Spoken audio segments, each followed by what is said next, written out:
Ninakusalimu kwa jina lipitalo majina yote.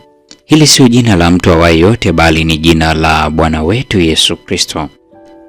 Ninakualika katika mfululizo wa masomo ya mwongozo wa kujifunza Biblia. Hii ni robo ya kwanza ya mwaka wa 2026. Robo inayosema kuunganisha mbingu na dunia. Kristo katika Wafilipi na Wakolosai. Hili ni somo la 8. Somo lenye kichwa kinachosema ukuu wa Kristo katika yote. Na leo tunaenda kuliangazia somo hili la Februari 20, siku ya Ijumaa. Jifunze zaidi. Mtu ambaye alikuwa mwanadamu tu na alisema aina ya mambo ambayo Yesu alisema, asingekuwa mwalimu bora wa maadili.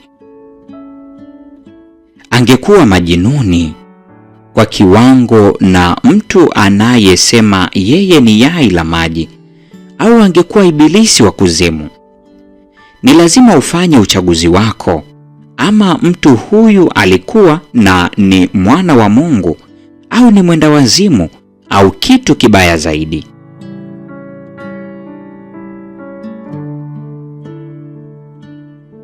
Unaweza kumfanya aonekane kama mpumbavu, unaweza kumtemea mate na kumuua kama pepo, au unaweza kumwangukia miguuni na kumwita Bwana na Mungu.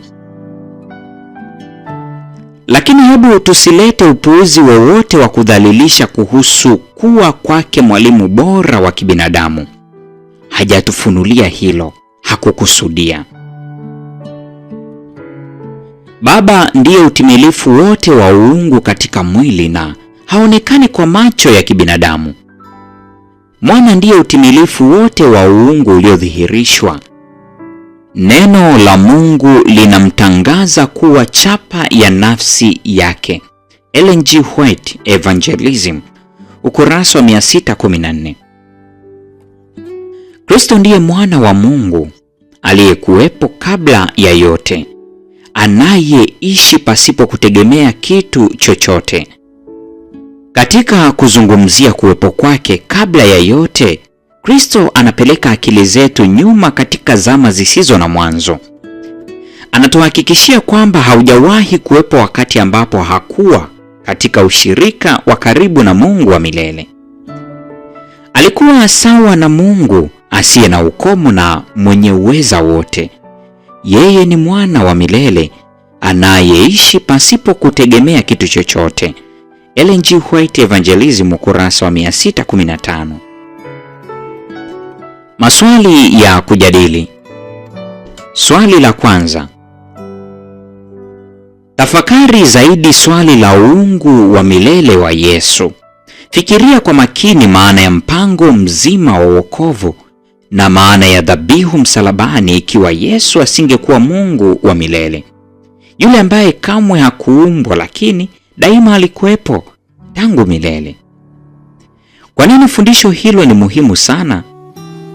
Darasani, kile ambacho ingemaanisha ikiwa kwa kweli Yesu hakuwa wa milele, lakini kwa namna fulani alikuwa ameumbwa. Tena ni nini kinakuwa hakijaeleweka vizuri katika namna hiyo ya kufikiri? Swali la pili.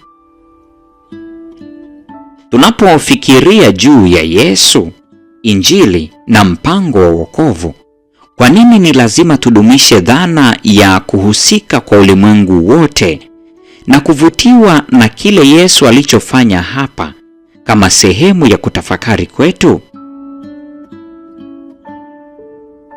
Waliwaza nini walipomwona muumbaji wao wa milele msalabani? Ni jambo moja kwetu kustaajabishwa nalo, lakini ulimwengu ambao haukuanguka ulimjua katika utukufu wake wa milele. Mioyo yao iliwaza nini walipomshuhudia yule ambaye walikuwa wamemwabudu mbinguni akifa msalabani?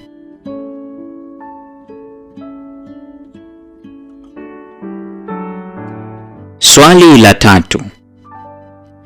Unaweza kumwambia nini mtu ambaye haamini kwamba Baba na Mwana wamekuwepo pamoja siku zote? Kwa nini huu ni ukweli muhimu sana? Unawezaje kueleza kwamba hakuna wakati ambapo Baba alikuwepo pasipo Mwana, isipokuwa msalabani ambapo kulikuwa na kutenganishwa za kiungu? Kwa muda, tazama Ellen G. White Comments, The SDA Bible Commentary, gombo la 7, ukurasa wa 924. Mpendwa wa mfuatiliaji wa mfululizo wa masomo haya ya mwongozo wa kujifunza Biblia, hili ni somo la 8, somo linalosema ukuu wa Kristo katika yote, na leo ni Ijumaa tukijifunza zaidi. Na kwa nukta hiyo nipende kusema tumekuwa tumefikia tamati ya mada hii juma hili. Neema ya Bwana wetu Yesu Kristo, pendo la Mungu na ushirika wa Roho Mtakatifu dumu kuwa pamoja nasi sasa na hata milele. Amina.